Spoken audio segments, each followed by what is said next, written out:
Hey everybody, welcome back to the channel. I haven't done any new videos for a while, mostly because my tractors have actually been working just fine. So I've been able to do what we all like to do the most with our tractors, is actually use them rather than fix them. So I haven't had any new content on any fixes or repairs or anything like that. If you remember from my previous videos, I have a 1985 318, which is currently resting comfortably in my shed. And the tractor on the left here, which is my 1986 John Deere 316, which you've seen in previous videos that I did the Briggs & Stratton Vanguard 18 horsepower swap on. Today I decided to pick up another tractor, which is the 1990 316 that you see here on the right. I really didn't need another one of these, but it was close and the price was right, so I really couldn't resist, so I picked that up this morning.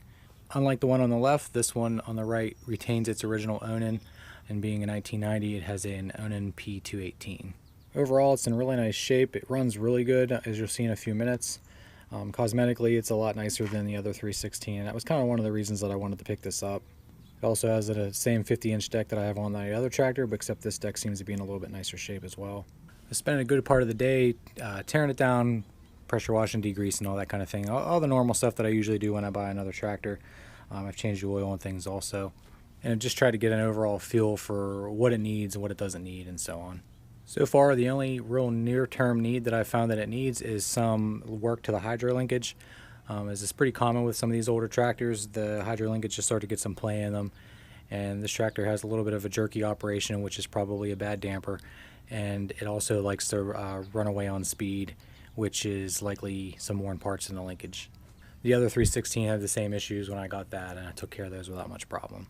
So nonetheless, that's one of the things that I do got to deal with before I really want to mow with it, because I know they're no fun to mow with whenever the speed is hard to maintain.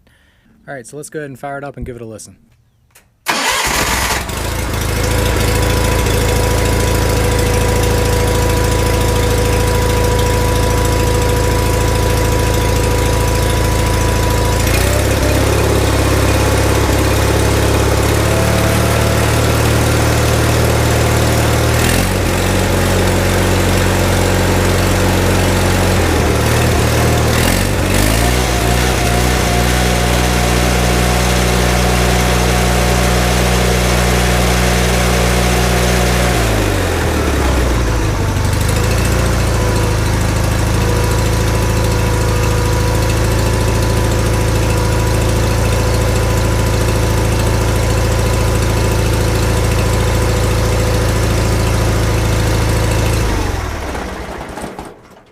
So now that I have three 300 series tractors and two of them being nearly identical, I'm sort of trying to figure out what to do with one or both of these tractors.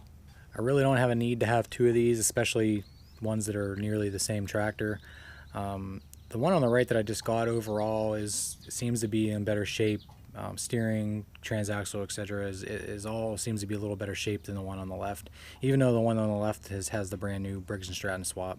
So I kind of have a little bit of a predicament. I don't know what to do with one of the tractors. I don't want to pull the good Onan out of this one on the right and put the Briggs in it. I really see no reason to do that. The Onan gods would probably strike down lightning on me or something for doing that. I see no reason to do it. The only reason I did it to the one on the left was because the Onan was blown and I really didn't want to put the money into rebuilding that engine. With that said, the one on the left, I know that if I tried to sell that tractor the way it sits, I'm not going to get what I have in it, knowing what the Briggs & Stratton swaps cost. So there's several different options I'm considering. One of them is just flip the tractor on the right, clean it up, fix what's wrong with it, and turn it over for some sort of a profit. That's probably the easiest and most straightforward option. Then I pretty much end up with what I had before, you know, a few $100s richer. The second option I already mentioned is go ahead and sell the one on the left, but like I said, I'm not going to get what I have in it. With what the Briggs swap costs and what I have in just buying the tractor to start with, 316s just aren't worth that much. Option 3, I could part out one of these tractors and easily make what I paid for the one that I bought today. The problem with that is I just flat out don't like parting out good running tractors. I really see no reason to do it. These tractors both have a lot of life left in them, and I feel like tearing them apart would just not do them any justice. If I really had to choose to part one of these out, it would probably be the 316 on the left with the Briggs swap. Like I said earlier, overall it's not in quite the mechanical or cosmetic condition as the one on the right, so it would make probably the most sense to part that one out if I was going to do it. But then I'd be left with this Briggs & Stratton swap that I just did earlier this season, and what to do with that. Since both of my Onan power tractors run really good, the 316 on the right and the 318 that's in the shed, I really see no reason to take one of those engines out and put the Briggs in. And the last option would be to go ahead and sell the 318 and keep both 316s. I'm just kidding. I would never do that. My 318 is just too valuable to me. So if one tractor is going to go, it's going to be one of the two you see right now. Anyways, that's where I am right now with the tractors. You said 2 316s, 1 318. I would love to hear your feedback in the comments below. Give me your opinion on what you think I should do right now. I'm in a real no hurry to do it. The 316 I bought today did need a battery, so I did steal it out of the 318 for now on, since it's tucked away in the shed. And I'm going to hold off on buying another battery until I know what I'm going to do.